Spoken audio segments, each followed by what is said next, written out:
Finish him. Hey, chill. That's proof that she's a woman? No. It is proof that France has now created laws and are willing to try people for telling the truth if the person who is lying feels bullied. That's what that means, just so we're clear. WorldBriefed is your front row seat to what's happening around the world. From real stories on the streets to major political headlines, breaking global events, and the latest in music and celebrity culture. What's going to happen now? What's in the forecast for humanity in 2026? Because we've clearly woken up to the fact that everything is fake and gay. And we are therefore now reaching an inflection point. The people that rule over us, they tried it the nice way, I guess. They increased the pageantry. They used even more pyrotechnics and fireworks, and it seems like we're not biting. We are still talking about Brigitte Macron being born a dude. We're also still talking about the Epstein files. I'm sorry. So what's the next step? What's going to happen? Are they going to just get crazier? Yeah, I think the answers last year taught us yes. They want to start rewriting laws. They want to bankrupt people for knowing the truth.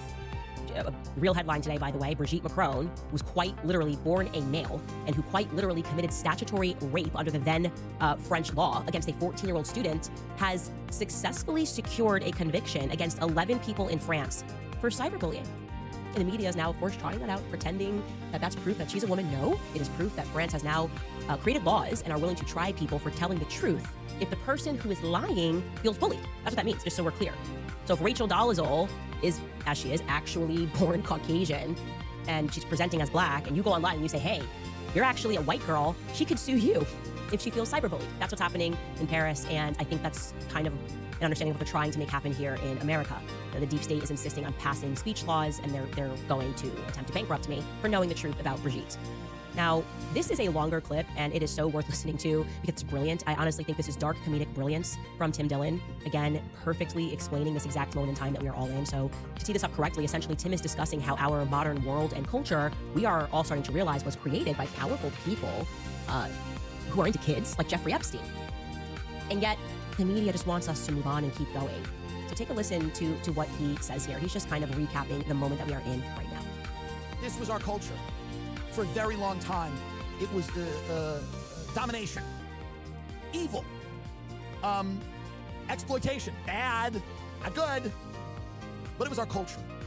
It was our culture, you know? And, you know, we're coming to terms with that.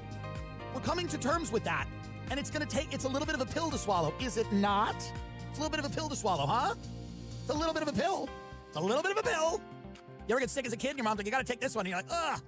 She's like, this one is everyone that rules over you is a static pedophile. You're like, oh no, not this one. It's a little bit of a pill to swallow, but that's where a lot of this comes from. This is the runoff. What you're seeing now is the runoff of people living to pretend that that isn't true. It is the denial of that culture that has produced this culture. Listen up, I'll say it again. I should be paid more for this, frankly.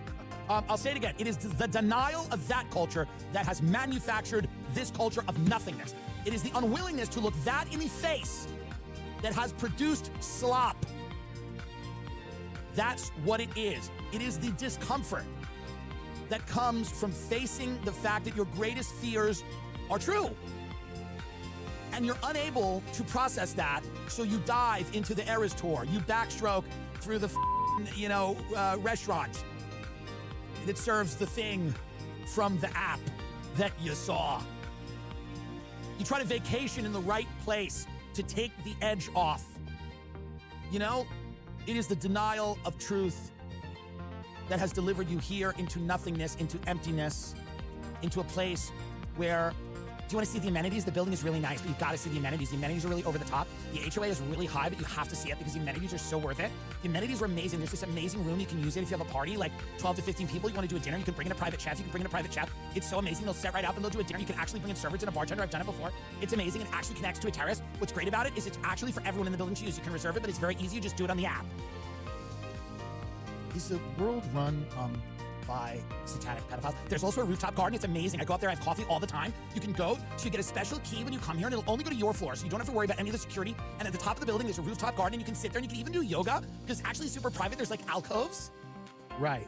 So let me ask you, do you think that our civilization is run by like evil pedophiles that are murdering torturing children. And next year, the restaurant opens. So like, I don't even want to talk about the restaurant because it's literally so amazing and you can't have it right now. But within 5 months, we have a celebrity chef who's opening a restaurant. It's like Mediterranean, but it's also kind of like more on the Italian side. It's like super perfect. It's like amazing. It's great for like light bites in the morning. And then you can like even grab like coffee and breakfast. And then there's like a lunch. And then there's like a dinner. And even I've heard this. I've actually heard this.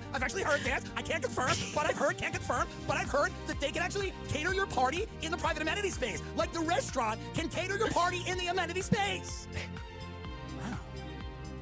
That sounds really good. Why do you think that woman got shot in the face in Oklahoma?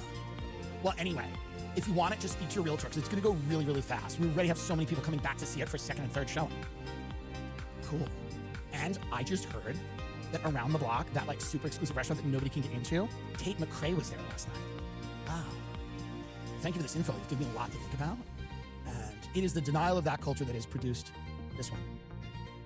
I just had to play that in its entirety because it's brilliant. It spoke to my soul when I heard it. That's how I felt last year. I'm like, hey guys, like, a lot going on right now. And it feels like they're just giving us more stuff, more materialism, more trash music, you know, glittery suits, pyrotechnics. Don't understand that we are perhaps being run by society's being run by incredibly evil people. And it's been happening for a very long time. And I don't really care about the new iPhone that's dropping. I don't care. You got into Mar-a-Lago last night. There's something more important that's happening here. And the droids keep droiding, right? They're fighting us and they're just kind of telling us that we have to accept this culture. And we're saying no. So I guess in summary, the battle lines have very clearly been drawn this year. You now have to decide what side you're gonna take. Are you with the Sentinels? Are you with the human beings? I've decided very clearly, but I'm with the people. And I'm done holding them back because all of this is effing weird. And we're going to discuss even more weirdness that's going on. Chuka, before we get there, about an hour before we went live, a bunch of people were messaging me saying that the Daily Wire had brought back my old YouTube channel. They had seemingly deleted it. Apparently, they just privatized it, and they brought it back. And as you could see, they premiered an old trailer from when I was joining the Daily Wire. And this wasn't a mistake. This was not a mistake because they put a card in the front that said this was shot in 2021. So what are they doing? They also did the same thing on Instagram. My old Instagram channel, they re-released my trailer from when I was first joining them. So clearly they're trying to get attention for something. And I can tell you what that something is. I love scooping people when they're just being weird. First, I should say, I did have a little bit of sympathy over this break. I would like to apologize to the midget horse. The midget horse never deserved the FU. There's nothing wrong with being a midget horse. And yeah, I was a little fired up and I attacked a small horse that probably did nothing wrong, if I'm being honest. Now, more broadly speaking, the reason I had sort of snapped at the end of last year is that it has been a very long road, as I showed you an example of me just trying to be fired like a normal person. Just so you guys know, in a normal world, your employer, if they fire you, that should be the last you hear of them. You should not then have them follow you to events, calling people, try to get you canceled from speaking events, putting pressure on people, lawsuits. That's actually toxic. And when I said to people that it was getting to a point where I felt like I was being stalked by them, I said this like privately. I said, I genuinely feel like when you break up with someone and you have a crazy ex, that was how it felt like being fired from Daily Wire. Except in this circumstance, the ex broke up with you, but then I guess like maybe changed their mind or just didn't want to see you move on and be happy or successful. There was an element of this that felt, and I truly am not trying to be dramatic here, it felt like a crazy ex-stalker. Like, if I can't have you, nobody can have you, you know?